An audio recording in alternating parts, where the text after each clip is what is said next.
Татарстан Республикасы һәм татарлар турында тулы мәгълүмат.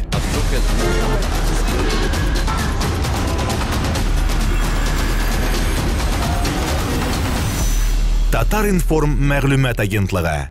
Инде хәзер сатирага килеп бераз татар сатира турында сөйләп килгән сезләр ул нәрсәсе белән аерылып тора. Һәм менә хәзерге юморга сез ничек карыйсыз сәхнәләрдән сөйләнгән юморга? Барманда сатира. Дөресен әйткәндә һәрбер бүген үзенең юморга бер өлешен кертергә тиеш. Әйтик, мин инде заманында менә бу Алмаз Хамзи белән башладык шаян сәхнә дигән тапшырып үземе Казымәрдә үткәрдек инде без бик күп кенә тик ачык сәхнәләрдә ясадык. Безнең бер чор бар иде. Без үзебезнең чор белән шушы юмор белән кирип бардык. Хәзер инде кем әйтмешли яшьләр төркем. Хәтта 4 татарыбыз да бар безнең инде төркем. Төркемнең исеме генә инде бу сатирик театрларыбыз да бар. Һәрбер чор үзенең өлешен кертеп карарга тиеш. Юмор бер генә төрле була алмый. Әгәр дә мин хәзер егетләр сатирада юмор белән без хәзер Алмаз Хамзи белән икәү генә калдык бит инде нишәпсез керәсез дип утырсак, бу бик зур җүләрлек булыр иде яме. Алышына, тамашачы алышына, буыннар алышына һәм юморны алып килүчеләр алышына. Ничек күлдерәләр халыкны, ничек ял иттерәләр, алар инде үзләре җавап бирә моңа хәзер. Без үзебезнең шорышын җавап бирдек. Җавап бирдек ни өчен? Бик җаваплы чорда, партия заманында, КПСС заманында, әзгенә хатан булсак, парт билетын монда куй дисең, парт билетын тартып алсалар, шушы парт билетны бирмәс өчен җитәкчеләр җабышып инсафлы итеп эшли торганнар җитәкчеләр име? Уларда коррупция җавышмай күрә. Парт билетыңны алсалар, син кеше түгел инде. Шуңа күрә безнең җаваплылык көчле иде ул вакытта. Һәрбер җөмлә өчен җавап бирә идек. Һәм ничектер шул чорда ярады ул. Ләкин хәзер социализм юморы белән генә барып булмый. Кешене күлдереп булмый. Кешене күлдерү бик авыр. Хәтта күрешкәндә дә элек бит инде, "Эй, валлаһи, син мәне" дип күрешә куркасың. Алай елмайсаң, кешенең ачуын китерә мөмкинме? Башта итәгатьлегенә ни хәл син дип хәлен сорарга кирәк кешен. Шуннан соң нәзәрәгә әле күлдерергә тырышасың яме. Залга килеп чык син. Анда ким дигәндә әйтик, авылда инде 300 кешедер залда, 500 кешедер. Нинди генә халәттә килмәгәндер анда концертка кеше яме. Бик авыр ул кешенең урталыгында тоту. Шуңа күрә мин хәзерге төркемле яшьләргә, хәзерге юмор төркеменә исәнлек саулык кына телим. Сабырлык телим. Алар әле балалыгы белән бик аңлап тормаскан кайберләре бит. Иң мөһиме теге кеше көлсә ярый дип. Ләкин кеше күлдерү үзенең адәм көлкесенә калдырга тиеш түгел үзеңне. Кеше күлдерән дип адәм көлкесенә калмаска тиеш. Менә бу әнием мәңгеле әйтә, балакаем сәхнәгә дә чыгасың, мин 7нче класста инде мәзәкләр ятлап, без бит инде бай халык, фольклорлы халык татар. Аның башка халыкларга караганда күбрәк безнең Хуҗа Насретдинның хәтта 700 еллыгын билгәдек. Менә мин шаян журналда эшләгәндә ЮНЕСКОны игълан итте. 700 ел тулды Хуҗа Насретдинга дип. Хәзер аңа чама белә бер 724 ел булырга тиеш ан туына Хуҗа Насретдинның. Хәтта шунысын да билгәделәр име. Димәк, без Хуҗа Насретдинны Гомер Башировларыбыз безнең шушы юморны туплау белән эшләгәннәр. Нәкый сәнбәтләр фольклорны җыю белән безнең бик күп фольклор. Менә бу фольклор безгә нигез бирә. Димәк, безнең халык борынгыдан көргә яшәгән, әйбәт яшәгән, мул яшәгән булып чыга. Чөнки юмор бит ул рәхәт тормыштан туа. Сатира гына михнәттән туа. Сатира рәхәт тормыштан туа алмый. Юмор рәхәт тормыштан туа. Ни өчен менә мәҗлесләрдә утырабыз? Ашап, эчтең, каяндыр ашыгып килгән, каяндыр юлдан килгән име? Рәхәтләнеп ашап бер кат чәй эчеп алганнан соң кәеф күтәрелеп китә име? Күлдерәсе килә башлый. Сатира моның белән шөгыльләнми. Сатира җәмгыятьтә, ягъни фаши белән. Шуңа күрә ул сатира рәхәттән тумый. Юмор рәхәттән туа. Шуңа күрә бу, әгәр дә инде кемдер концерт белән килә икән, сатирик театрларыбыз килә икән, аларга тамашачы йөри икән, җыгылып, рәхәтләнеп, заллар тутырып, монысы бик әйбәт күренеш. Әле шөкер безнең исән имин халкыбыз. Юмор ул халыкның исәнлеген билгеле торган бер ни дип әйтәм мин, сыйфат дип атыйм. Менә сатирага килгәндә хәзерге сатирага ничек бәялисең? Ничек бәялисең? Һәрбер кешенең күңелендә сатира яшәп ята. Ләкин аны әйтә аламмы, яза аламмы? Монысы башка әйбер. Әгәр син инде хәзер, менә мин үзем өчен иң зур мәртәбә дип регалияларын сорасалар, нинди әйберләр куйык, нинди мактаулы исемнәрең бар син дип. Мен әйтәм, язучы сатирик дип куйсагыз, мин шул хәзер сөенер идем, шат булыр идем. Миңа шул җитте, әйме? Ләкин бит сатирик язучы булу дигән әйбер ул хәзер никадәр конфликтка керү. Аның сәхнәдән ишеттем, минем юмор түгел инде бу. Хәзер дә нәрсәне сөйләсәң дә була, бер нәрсә юк. Сөйләгез ди, колхоз председателе. Нәрсә сөйләсәгез дә ярый хәзер ди. Безнең фикер төрлелеге, плюрализм ди Горбачев чорында име? Бір болмай сізге дей, сөз де болмай, алта кетмей, пішеніңіз де болмай, ұтыныңыз да болмай, сиырыңыз да болмай дей, эме. Шоң шекелі. Мен бұл айбірлерін өзімді сынадым енді, бұл сатираны. Ләкин керешігіні болмай. Ол бет, енді сатирик жазушы бұл, ол диагноз бет. Ол профессия, ол диагноз енді ол. Мен дүнияны шулайғына көре аламын да. Бәлки ол ауырлықта өскенгедір. Тегі нендейдір, міне көз алдына кетер. Әти соғышып қойтқан. Әлі ол 45-ның авылсында ғана қойта. Әти еме. Соғышшан дан ордені. Забоевые заслуги медальдері тегіне еме қойта. Әтиге пенсия жоқ. Мен туған еліне әти өліп кетті, біз пенсиясы қалабыз. 3 бала, соғышқа туған балалар нелер. Мен нешік бейелерге тиіш бұл жаңғы етіне. Қазір әне бір өзі 3 бала біле колхозда ішлейді. Өмір бойы күрек, сәнәк, бұрақ. Өмір бойы 650 қызметкін ішлейді. Ләкин біз пряникні вафли, алма кебек, жеміш кебек әйбіріні яңа елді қыш бабай қолынан алып башы едік. Мен бұл жаңғы еткен нешік қарарға тиіш. Мына көз алдына кетірсем міне. Бәлки шуннан ғана шыққанда, бәлки ол менің ашудырдайынды білмеймін. Бәлки Құдай шолай қошқандар еме. Бәлки мен теге председатель малай болсам да, бәлки сатирик болған болар ем. Біліп те болмаймын. Мұның әлі аңлаған кіші жоқ. Мұның біргене кіші де әлі диссертация яқлағаны жоқ. Медицина өлкәсінде бұл әйбіріне ашықлай тұрған. Қойын келе ол сатира. Сатирик жанр деген әйбір еме. Сатирик жазушы қойын келе. Нендей шартларда өсерге тиіш ол. Мұның эталоны да жоқ еме. Ләкин мен өзімнің жазмышымнан, мен өзімнің міскіндігімі көрсетмес үшін башта шул азырақ кішіні елмайды, күліп, андан соң енді әйтесі сөзімні әйтіп бәрібір. Сәхнәге шыға сондаймы? Сәхнә индикатор бет енді ол. Har тұтынасың. Мұны коммунизм өп келеді бізге. Түйелді де кетіп барды. Аны коммунизмді кері қайтарып бола, аны қайтары үшін көп керек ме? Кім нәрсе ұрлаған? Кетіріп берсен өзі қайта ол. Дейсің де емі? Халық шуннан тігі ұрлаған кішіні іздей башлай бұл айтып залда. Біле олар қоя отырған. Жетекшілерге қарай башлайды.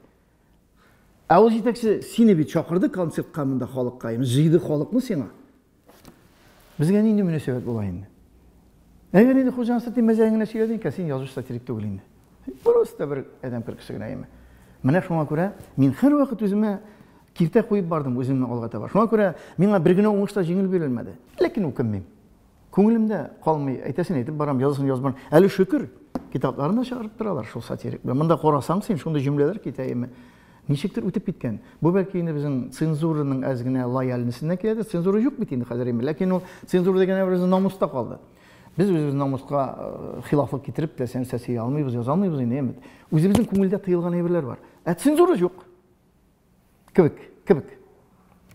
Міне, шушылай китаплары шыға алғаш. Телегені біздің жазып, міне бұл ойын китабы үшін сыссыр уақытында болса, енді менің нәселімі құры тұрлары еме. Мұндағы сатирик роман, сатирик памфлетлар, сатирик хикаялар, юморескалар. Шүкір бит әлі, Аллаға шүкір. Сіздің алда сөйлесіп отырам, міне қазір жекмішке жетіп келемін, ерік берелер язырға да. Рәхмет онысына да. Ләкин ол өзіңіне бек нәрселерді мәхрум ету деп атала. Міне бұлай. Шаян журналында 12 ел ішлеуімді енді жауаплы секретары болып, анда Закиев білеміз, Решкеров ішлеуіміз. Ол бек зор мектеп болды мені. Шаянның гүрлеп тұр. Шаянның ғана түгіл енді. Ол уақытта мәтбуғатының, басма мәтбуғатының гүрлеп тұрған шағы. Қазанлықлары бек зор мектеп. Міне не мектеплер өтесің? Ойлағыз сөз еме. Зор ұлы жазушыларны өстірген журналда мен қазір проза бөлігінде 16 ел ішлеп ятам. 80 жылдан бері қол жазмалары біле ішлеймін. Мен юмор жазудан, сатир жазудан тоқтамасы ем әлі. Алла білсе исән болсам. Чөнки хәтта өзінің биографиясын жазғанда да бәрі шул сатирик линия біле бара. Шушы кинаялы тіл біле.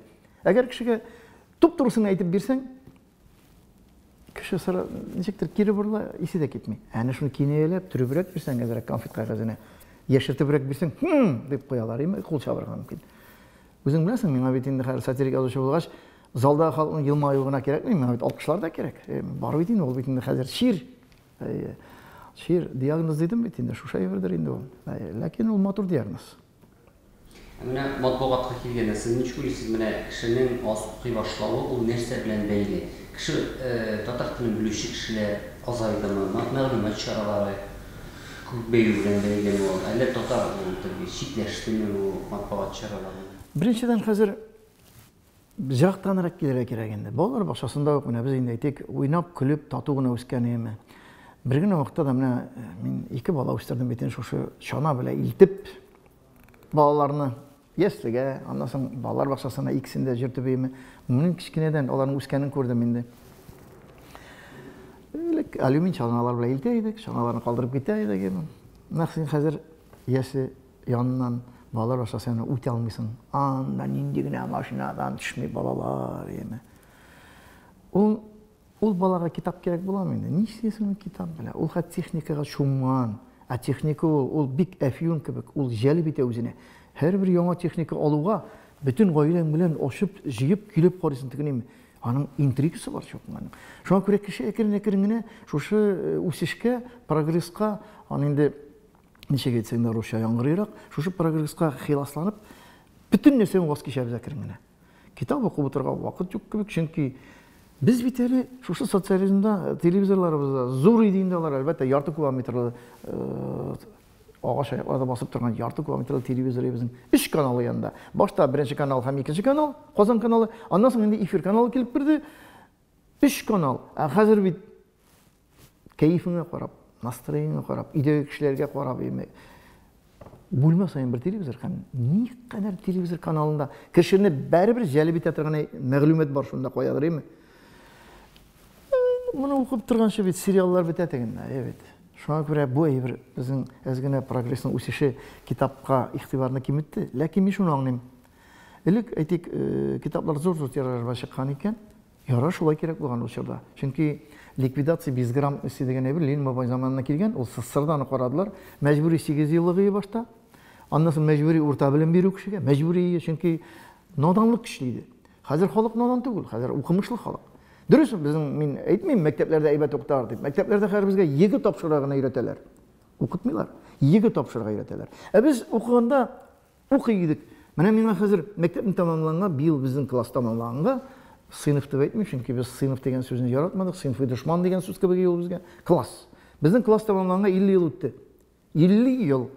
Ә мин ул химиядан, физикадан, геометриyadan өйрәнгән формулаларны бүген исә бүген хәтерлим. Төнлә белән уят та сора миннән, әйме? Ул миңа кирәк. Гомер иткәндә дә, ис алганда да, җир казаганда кирәк, чөнки мин аны оныта алмыйм. Чөнки безне имтихан тапшырыш өчен әзерләмәгәннәр, безне укытканнар. Ә хәзер 2 тапшырыш өчен әзерлиләр. Менә сиңа 4 вариант, шуны кайсы дөрес? Ә без үзебез әзерләнеп килә идек. Шулай итеп кешене әкрен генә китаптан читләштерү бара, ләкин зыялы кешеләр күп булмый. Шуңа күрә, әгәр китап менә шушы хәзер 2000 тираж белән чыга икән, татарның 2000 зыялы кешесе бар икән, бу әйбәт халык дип саныйм мин. Китап бит ул зыялылыкны билгертә. Өеңдә синең энциклопедия, сүзлекләр булырга тиеш, яраткан язучыларың булырга тиеш. Мин бала чактан шигырьләр җыйганмын, шигырьләр китабы, тизеп барганмын. Нәрсәдән ул? Ул безнең рухыбыз шундый булган. Ярыша, чират торып китап укыйбыз. Китапханәдә бер генә, 2 генә нөхсә булырга может, шуны көтәбез, кем укыган аны, кемнән алырга тиешбез аны. Калын китапларны укып чыга идек. Безнең вакыт булган, безгә кирәк булган ул. Ул кирәк булган безгә. Безнең зыялы буласыбыз килгән. Җәйлем бугаймы? Бик әгәр дә җәйлеп сөйләсәм, теге өстәл иркен, үзем кичкенә, шуңа күрә теге кайсы якка бәрелергә маятник кебек җөрим. Бу кичкенәлегенә мин теге зарланып әйтмим, Аллаһ аşkına, сөенеп яшәдем аңа. Чөнки киемнәр дә кичкенә размерлы кирәк булды. Әнигә аны расходы бик булмады. Кичкенә кием кигән баланың теге 3 бала үстерде дидем бишеннән инде мин. Аннан соң теге зур гәүдәле кеше күзенә күренә ул. Ул үтеп киткәндә тузан тузып кала. Зур кеше үткәндә. Мин тиз генә үтеп китәм, мине беркем күрми кала. Мин бик тиз йөрим, тиз сөйлим, сизеп торасызмы? Тиз ашыйм мин. Тиз йоклыйм. Һәм 5-6 сәгатьтә җокы тоя. Тиз яшим, ашыгып яшим. Менә әйтсәгез инде шунысы тагын, менә ашыгып сөйләшәсез дә дип әйттегез бит. Ул нәрсә белән менә бәйлеме? Сез әйттегез бит бер тапкыр менә шулай. Әйе. Татар телендә сүзләр күп. Менә булай. Нәкъ менә шушы әйбер тоташада хәзер монда. Татар күп сүзле, әйме? Ләкин сүзне бер җөмләне менә әле шушы ни белән мин сезнең белән очрашырга килгәнче дип утырырга була, әйме, сузып. Минем алар монда тизелеп тора, тиз сөйләшер өчен синең инде нидер сүз мәгълүматын, сүз байлыгын булырга тиеш, тиз сөйләр өчен. Алар әзер торырга тиеш. Уйлап торсаң, ничек әйтим икән, моңа ничек җавап булыр икән, моңа артыннан нәгъләт укымаслар икән, моның җәзасы булмас икән дип утырсаң, әкрен уйлап, поезд китеп барган була. Мин уйлап тормыйм, ничектер килә менә монда әзерлек беләйм үзе. Шул сөйләшәм, тиз сөйләшәм. Өлгереп калыр өчен. Вакыт кысан, кадерле. вакыт деген бер сәгать хәзер бик тиз йөри, сәгать. Бәлки вакыт деген бер ул менә балачакта бик озак үтә вакыт, үтми, сәгатьләр үтми. Нишләптер үсә-үсә, алгая-алгая сәгатьләр башкача йөри кебек хәзер безгә өлгерүгә кирәк бөтенсендә. Җәйлеп, сөйләп, ажын әкрен-әкрен генә тәмләп, ноктасын куеп, өтерен күрсәтеп сөйләгәндә татарның сүзе күп. Әгәр дә чыгыш ясарга бирсәң татарга, бигрәк тә иҗат дөньясында буймы? Ну, үземнең коллегаларым дип әйтим, язучылар, шагыйрьләргә сүз бирсәң, регламентны әйтүдән мәгънә юк барыбер. Үзенекен әйтеп бетермичә, тәмләп, бүлдерергә мәҗбүр булалар кай вакытта инде кул чабып тайны. Бу авыру инде бу ансы. Татарның ул ниннән килә, сүз байлыгыннан килә.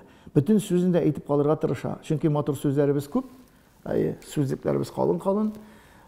Моның белән мактанырга да була. Ләкин кыска сөйләргә генә кирәк. Тиз сөйләү ул минем инде аны мен бит режиссурада укыдым инде теге культура институтында, анда безнең дикция мәсьәләсендә дә эшләп карадылар мен белән, пластика мәсьәләсендә дә бернәрсәгә ирешә алмадылар.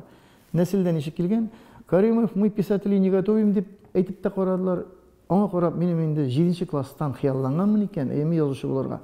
Нәселебездә безнең бер язучы да юк. Нәселебездә безнең ачу күлмәгә әни акча алганда колхоз ведомосына латинча куя иде исемен. Мен шундай гына нәселдә үскән. Шуңа карамастан мен кичкенәдән язучы буласы килгән 7нче класстан Мин моңа ничек килдем? Шулай барган инде. Хәтта институтта да бу тиз сөйләшүне бетерә алмадылар минем. Пластикага булмый инде тумышыңнан инде сөяк белә туасың, шуң белә туасың, чөнки без авыр хезмәттә үскән, тартып, күтәреп, казыйм. Аның инде буын сакласын. Буыннарның пластиксын саклар өчен бит ул сиңа, ай, син кеме, җакы туймады дип җөрә кирәк. Безнең буын алай үсә алмады инде. Шуңа күрә мине үзгәртә алмадылар. Бу инде минем шушылай тумыштан килгән инде. Аны бетереп булмый инде. Сез ничек уйлыйсыз, менә бүген без ирләр турында сөйләшә башлаганбыз икән, әдәбиятка лаеклы алмаш килә дип саныйсызмы инде егетләрне? Безнең теге философиядә бер бар, сонның сыйфатка күчүе үзенең дигәме? Әгәр дә без нәрсә булса сөйләп аласыбыз килә икән, ул сон булырга тиеш башта барыбер. Менә хәтта бөртекле культураларның уңышын арттыру өчен дә нидер лабораторияларда саныйлар. 100 бөртекнең ни баранда бер 13 генә үсеп чыкты бит диеме. Схож нәрсә дип әйтгәндә. Бу тишлеп чыгу дигән. Ягъни без әйбәт сорт алыр өчен никадәрдер үстереп карарга тиеш. Чөнки инде ул язучылар оешмасына җыелган 350-гә як, 334 мең инде безнең аны көн сайын үзгәреп тора, берсе китә, берсе килә. Аларның бөтенесе дә үзен әлбәттә зур язучы дип санарга тиеш. Әгәр язучы мин язучы түгел инде дисә, ул язучы союзына керергә тиеш тә түгел. Һәркем үзен гений дип санамаса да, мин әйбәт язучы дип санарга тиеш. Ләкин сайланыш бара. Укучы сайлап аланы киләчәктә. Кай вакытта җәмгыятьтә сайлап ала инде, менә бәхетле кеше була, җәмгыятьнең бөтен игътибары шул кешегә була.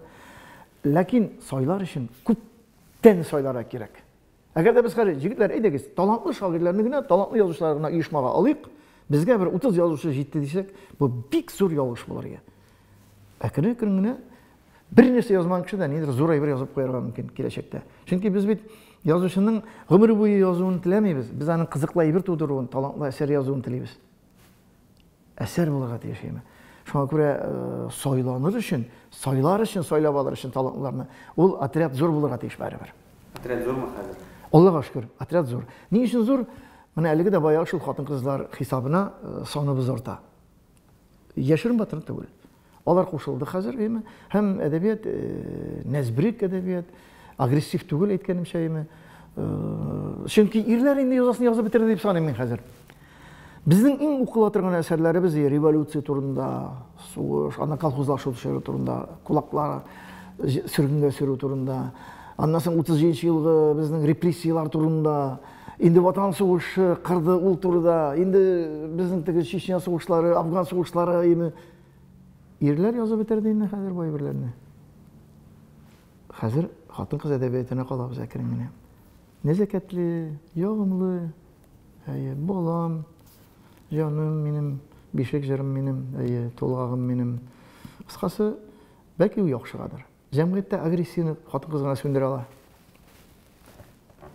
Сез ничек уйлыйсыз, менә хәзер шундый проблема күзәтелә бит инде без ул хакта söyleyimiz yazarız bunu til yo'g'ala ayırış olmayan tübeklerde til yo'g'ala şulay ol şehirlerde de düzeltilen şulay hatta avullarda da mesela hatta babalar da görünüş var Allah üstünde kişinin biz ne gelecekte nişik saklar Sizga bek og'ir so'z aytirgan ekanman. Chunki siz virtual dunyo yigitlari, siz elektron dunyoda yashaysizmi? Kishi hozir mana ko'p tilni shu virtual dunyodan ola. Mana borasan maktablarga uchrashuvlarga, qarab turasan, hali uchrashuv boshlamagan, koridorga kelib kiramiz.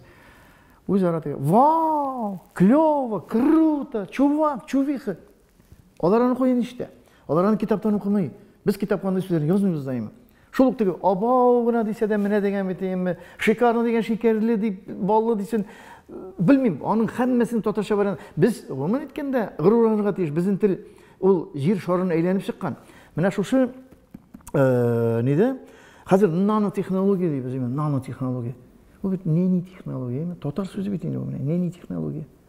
Bizning ingliz tilida, men o'zim ingliz tilini bek nochar bilaman, lekin bir so'zim bilaman. Baby deydilar. Baby bitini o'yim.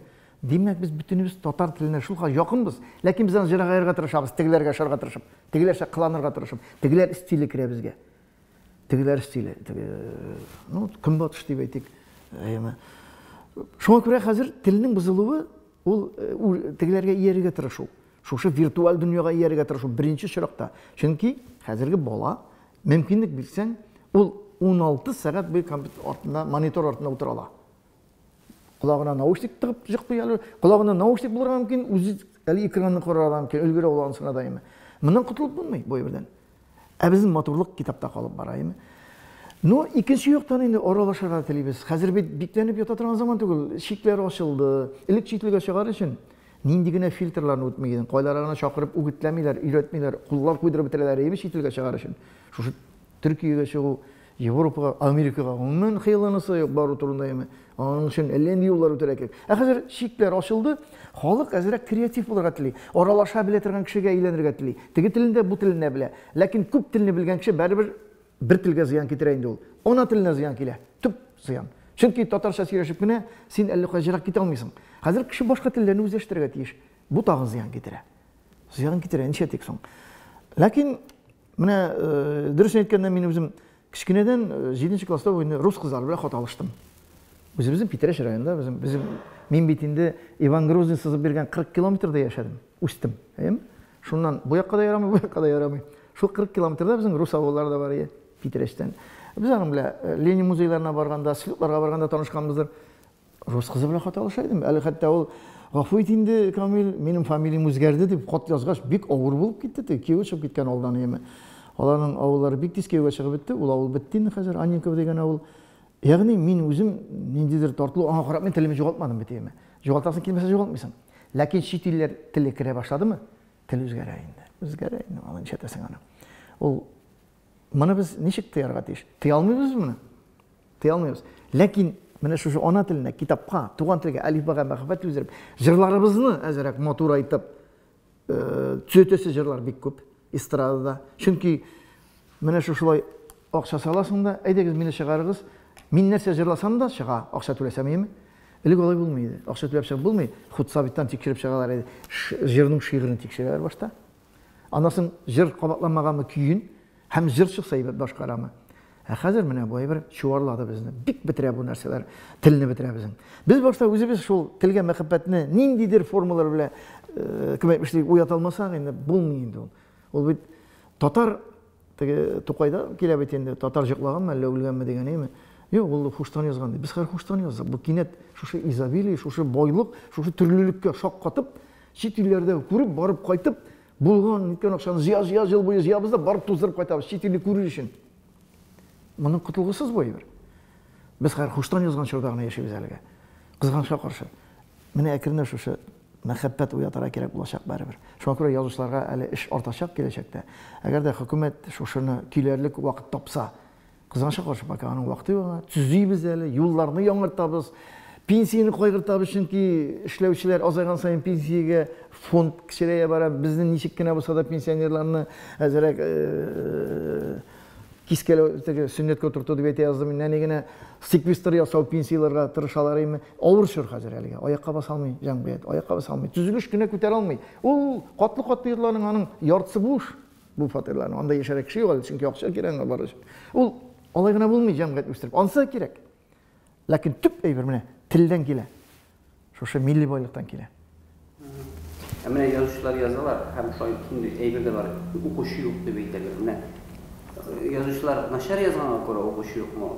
Шул вакытта бар бит безнең шундый yazıcılar, алар язалар, аларның бүтән китаплары таралып бетә. Кабат-кабат басып. Кызганычка каршы, бездә күбрәк шул теге әзрәк провокациясе булса, язган әсәрендә конкрет берәр начальствоны сүккән булсаң, без бит шундый чорда яшибез хәзер.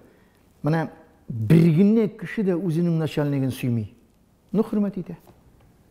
Безнең хәзер укучыларыбыз юк дип утыра алмыйбыз. Укучы бар, ләкин аны укымаган килеш сөйләүчеләр күп. Без иереп барырга җыратабыз. Әйтик, менә шушы гүзәл яхина килеп төште каяндыр, күктән безгә Мәскәүдән име. Ул баланың мин бит инде 80нче елдан бирле хәзер кулъязмалар белән эшлим.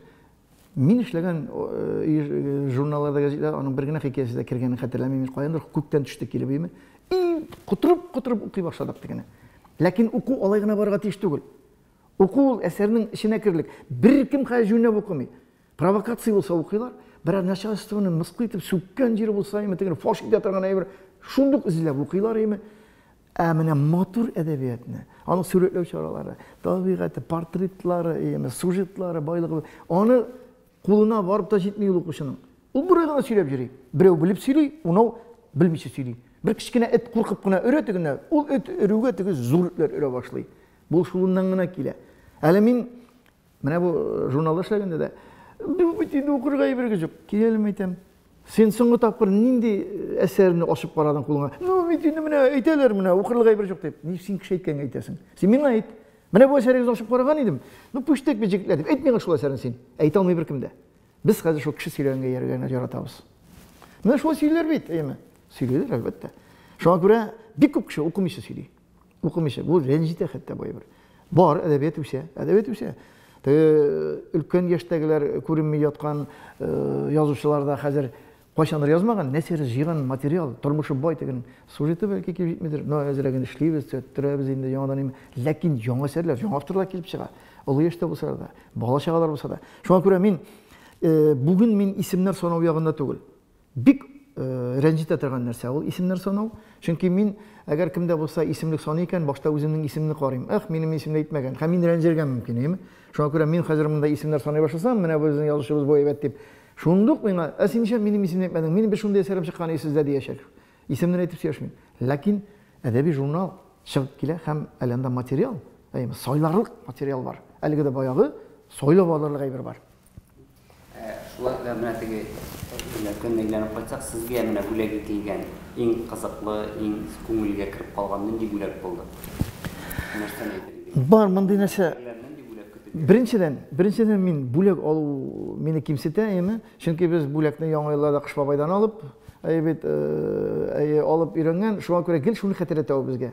Кыш бабайны көтә идек, бүләк бирсен дип инде. Ну, өйдә мин әйтик инде 17-18 яшьгә үсеп, әйтик, әнинең нидер теге, менә бу синең туган көнеңә дигән хәтерләмим.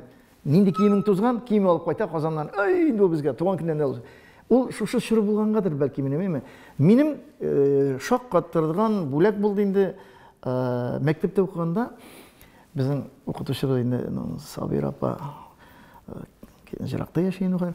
Шуннан табигать белеме дигән дәрес алып бара инде. Һәм нинди генә прибор күрсәтсә дә шул приборны аласы килә, күрәсе килә, кулга тотып тегене.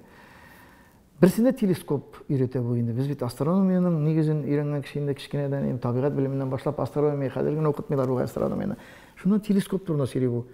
Ой, малай, йолдызларны күрәсе килә бит, якынайтып. Ул айны күрәсе килә, анда Зөһрә кыз бар бит инде, киянтәле чиләкне күрәсе килә, ышанабыз бит инде. Шушы мин укытучыга сорам әйтәм, апа, кыйбат торамы ул телескоп дип сорыйм инде. Но күз алдына китер, мин бит әйттем, әтисе үскән бала, эш бала, колхозчы баласы, апа ауырттырып дейт алай дейме? Но шунда әйтә, синең акчаң җитмәгән ди. Ул битергән мөмкин емес, син нәрсә анда, тегеләй булай анда, хыялланасың, монда колхоз президенты малайда хыялланмый дисе, юк, апа алай демәде. Синең акчаң җитмәгән диде. Шуннан соң һаман хыял калды минем, телескоп дигән хыял. Мин моны малайга сөйләгән идем. Менә шушы 60 yıllıkta bir zaman. Әтей, сен нендей хиялың қалды тұрмысқа ашпаған? Мен айтамын, бүтін хиялдар тұрмысқа ашып бітті. Жоқ, мына сен аппа, коробка кіртіп қойды, телескоп. Алар ял айтам, бәйрәм айтам, менің туған күнімді, мен екеуіне сөктім.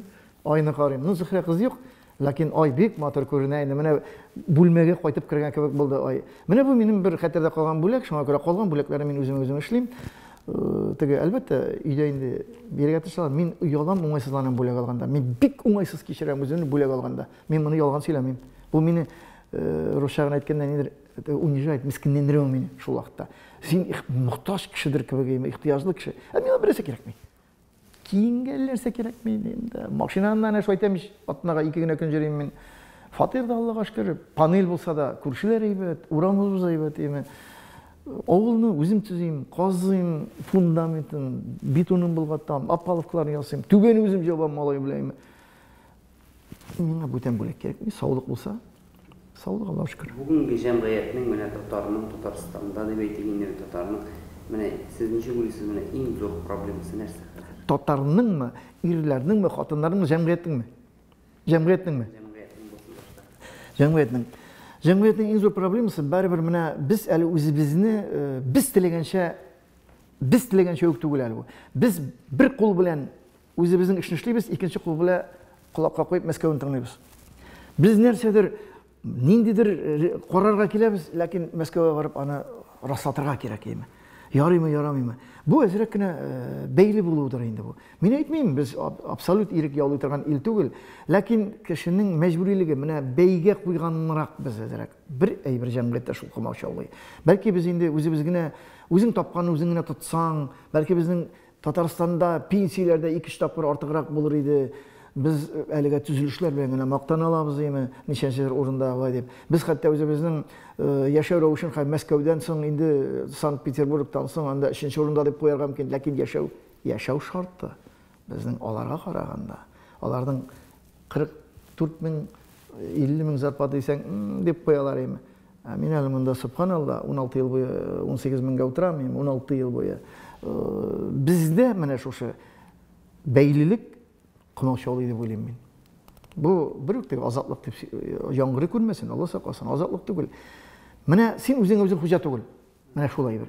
Сен ешкесің бұл үйде, ләкин сен күрші біле кірікпен ешіге тейіш. Күршіге ұшимы, сенің бұл қимаң, сен аның жеріне кірмедің ме, күршінің тауықлары сені кірмеме, күршінің анда үгіз асырай олаймы, аның тересі сенің есі кірмеймі, сөйлешегенді кеңешегенді емі. Оның ашарына барма, сенің оннан алып шығып тұрасың менде қазір. Яғни біз күршіден бейлі. Бик мұны шума айтып көн әйтерге тырыштым енді мен. Шунның артығын әйттіре көрмәгіз енді. Олға табада кім әпшілерді ешісі бар. Өзіңізге нендей сұрау берілмәді деп санайсыз, тамаған нешік жауап берер? Меңа сұрауларына берәсі, ләкин сәлемәтлігің нихәл деген сұрауыны берәсі келе. Сәлемәтлігің нихәл. Нихәл дегенде бет жеңілшегіне айбәт деп бізде кетеміз емі. Мен енді дұрысын әйткенде язғанда өзімнің язмышқа таянып язам. Өзім білген вақиғалар білән әзірек кіне файдаланып эшләргә тырышам емі. Мен менә шушы малай туган елны үләргә душар ителгән кеше идем. Миңа диагноз қойдылар, үләсең дип. Аның ул 12-нче больницага барып, анда картотекаларын карасаң, язма рәвештә расланган. Ул менә синдә Николай Островский кебек бехтерев авыруы синдә, син үләсең. Менә син күп булса 40 көн калган, давай сөйләшәбез. Ирләрчә нәрсә өлгерәсең, шуны эшләп кал. Миңа икеләтә баралган укол катадылар, чыгарып җибәрделәр больницадан үләргә. Но мин оптимист кеше, әйеме? Хәзер мин беләс килә, ничек үләм икән мин? Бу диагнозны язып алдым мин, аны бик катлаулы исем ул. Сөяк белән бәйле инде. Шул Боровойда яшьтән 18 яшьтән Боровойда эшләп 8 ел буе мин инде күрәсең зыян китергән инде организмга анда умыртка сөякләренә. Һәр шуннан таптым димен түгел, хатымны җибәрдем, тап анда бер китап булырга тиеш медицина өлкәсендә. Моның калынлык китап, ул китап әле. Хәзердә мин дисәм Европа врачларының тәҗрибәсе анда бирелгән, дәвалау процессы, нинди диагнозлар бар име. Шуннан мин таптым бу әйткән диагнозны. Миңа үлем карарын. Карыйм, мин туры килмим. Мин бит үзем беләм ничек авыртканым, ничек гәлми. Шуннан һәрме үзем диагноз куйдым бу китаптан эзләп.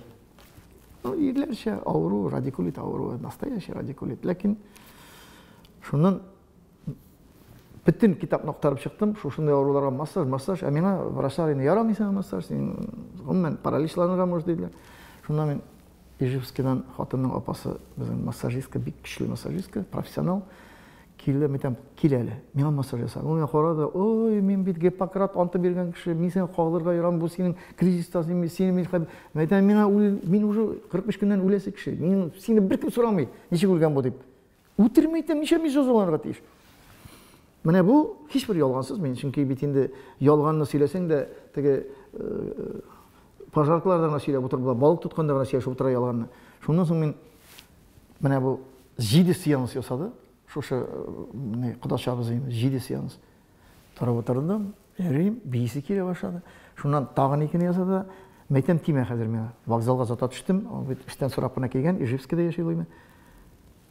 Шондан соң мен қазір тегілері көрінесі келе, справкаларға барам. Мен де болаған врач шылтыр-шылтыр сандаликларды шылтырай тегінің юзағы өтіп кетті де, кері бұрылды. Келелді, фамилияң шегел, Мәйтем Каримов, әнук, кабинет қап кірді, тартып алды тегінде, 3 кішіні спис айтып қойған енді бұл, өлер бұлар деп, Алла бірса деп.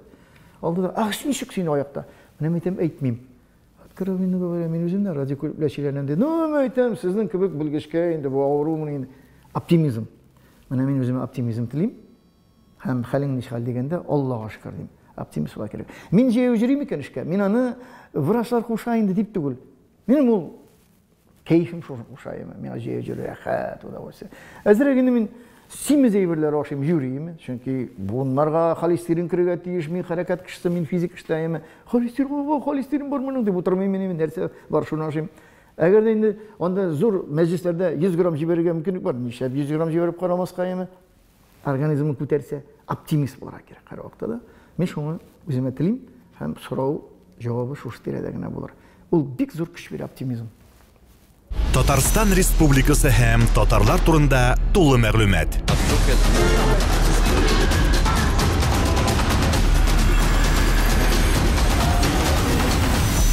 Татар информ мәгълүмат агентлыгы.